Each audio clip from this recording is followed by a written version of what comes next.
सुप्रभातम वाला। इससे पहले मैंने आप लोगों को पुल्लिंग शब्द रूप और स्त्रीलिंग शब्द रूप बताए थे।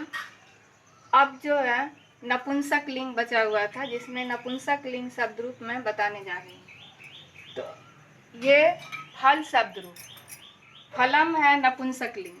फलम, पुष्पम, पुस्तकम, कमलम, कलमम, जलम, ये सभी नपुंसक लिंग में आ जाते हैं। ये तो पहले ही मैंने बता दिया था कि जो भी जिसमें पुल्लिंग या स्त्रीलिंग की जानकारी नहीं हो रही हो वो हो जाता है नपुंसक लिंग।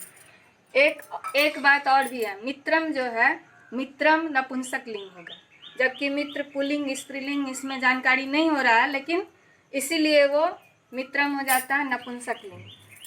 लेकिन हम यहाँ फलम शब्द रूप बता रहे हैं।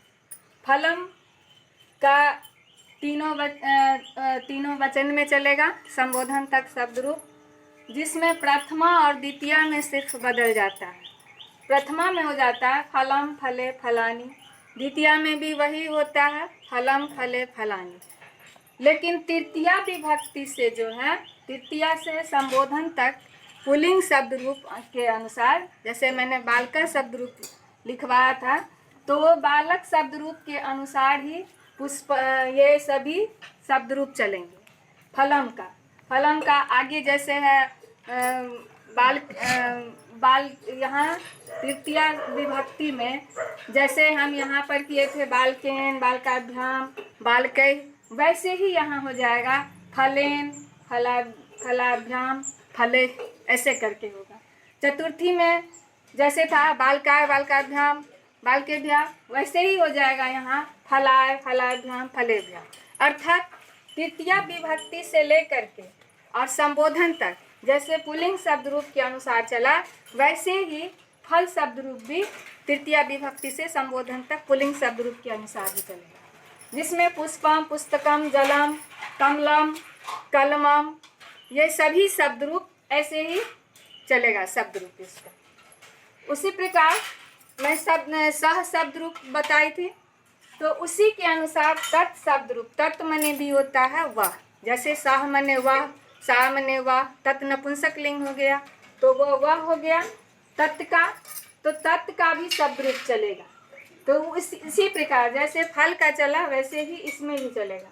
तो प्रथमा में हो जाता है तत् ते तानि, द्वितीया में भी तत् ते तानि, लेकिन तृतीया विभक्ति से लेकर के संबोधन तक जैसे सह शब्द रूप मैंने बताया, वैसे ही तत् का भी चलेगा। जैसे तृतीया विभक्ति में यहाँ पर क्या था कि सह तौ ते, तत् तम तौ तान, यहाँ पर था क्या, यहाँ पर था ये सह तौ ते और तम तौ तान, तेन ताभ्याम तहि, वैसे ही यहाँ हो जाएगा तेन ताभ्याम तहि, ऐसे ही करके चलेगा। जैसे शब्द रूप सह का चला वैसे ही तृतीया विभक्ति में, अब तृतीया विभक्ति से संबोधन तक सह शब्द रूप के अनुसार ही जाएगा।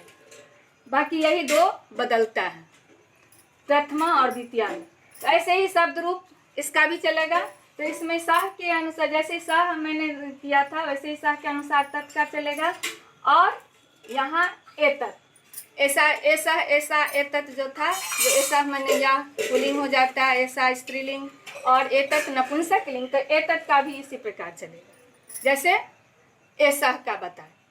उसी प्रकार या यत, यानी जिसका अर्थ होता है जो, या हो गया पुल्लिंग, या हो गया स्त्रीलिंग, यत हो गया नपुंसक लिंग, यत का भी शब्द रूप इसी प्रकार चलेगा जैसे तत् का चल रहा है।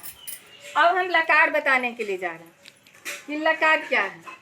लकार होता है काल, जिसको हिंदी में काल कहते हैं, और काल मतलब समय, समय को ही काल कहा जाता है, और संस्कृत में काल को लकार कहते हैं। अब लकार 10 प्रकार के होते हैं, परंतु हमें पढ़ना पड़ता है 5 ही लकार। अभी यहाँ 5 से लेकर के 10 तक जो हम पढ़ेंगे, तो यही 5 लकार ही पढ़ना पड़ेगा, 10 लकार को पढ़ना नहीं पड़ता है। तो 5 लकार ही हमें जानना है।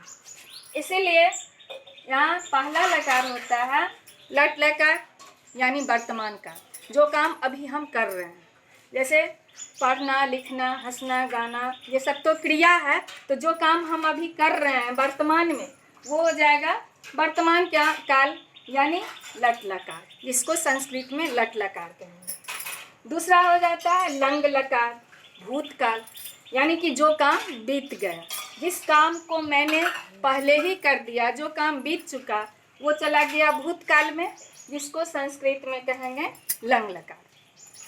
अब तीसरा है लृट लकार। लृट लकार हो गया भविष्यत काल।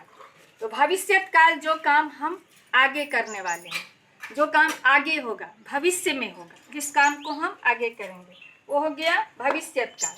तो भविष्यत काल को संस्कृत में लृट लकार कहेंगे। चौथा है लोट लकार। लोट लकार हो जाता है आदेश सूचक के अर्थ में, जिस काम को किसी को हम आदेश दे रहे हैं या आज्ञा दे रहे हैं, जैसे कहेंगे कि तुम पढ़ो, वह जाए, वह खाए, वह पढ़े, मैं जाऊं, इस तरह से किसी से यह हम आज्ञा ले रहे हैं या किसी को आज्ञा दे रहे हैं, किसी को आदेश दे रहे हैं, तो वो सभी आ जाता है लोट लकार में, जिसको संस्कृत में लोट लकार कहते हैं। अब है पांचवा विधि लिंग लकार। विधि लिंग लकार होता है चाहिए के अर्थ में, जिस काम को करना चाहिए, जिसको करना चाहिए, चाहिए के अर्थ में जो भी आए वो हो जाएगा विधि लिंग लकार। और इन्हीं लकारों के अनुसार क्रिया का धातु रूप चलता है। क्रिया जो मैं आगे बताऊंगी, लेकिन अभी पहले ही बता दे रही हूँ कि क्रिया क्या है। क्रिया तो वो समझ ही रहे हैं कि जिस काम को हम कर रहे हैं वो हो गया क्रिया, जिसको हिंदी में क्रिया कहते हैं, संस्कृत में उसी क्रिया को धातु कहते हैं। और उसी क्रिया का धातु रूप चलता है, जैसे पठ, हस, गच्छ, पीप, ये मैं बाद में लिखा दूंगी, इसके बाद जो होगा क्लास उसमें मैं लिखा दूंगी, लेकिन अभी बता दे रही हूँ कि पठ, हस, गच्छ, पीप, खाद, यानी ये सभी संस्कृत के शब्द है हिंदी का। खाद मने खाना, पठ मने पढ़ना, लिख मने लिखना, हंस मने हंसना, क्रंद मने रोना, ये सभी का अर्थ मैं बताऊंगी लिख करके, और उस सब का शब्द रूप चलेगा। ये शब्द रूप तीनों पुरुषों और तीनों वचनों में शब्द रूप चलेगा। यदि एक शब्द रूप को हम याद कर लेते हैं पांचों लकार में, तो सारे शब्द रूप उसी के अनुसार चलेगा।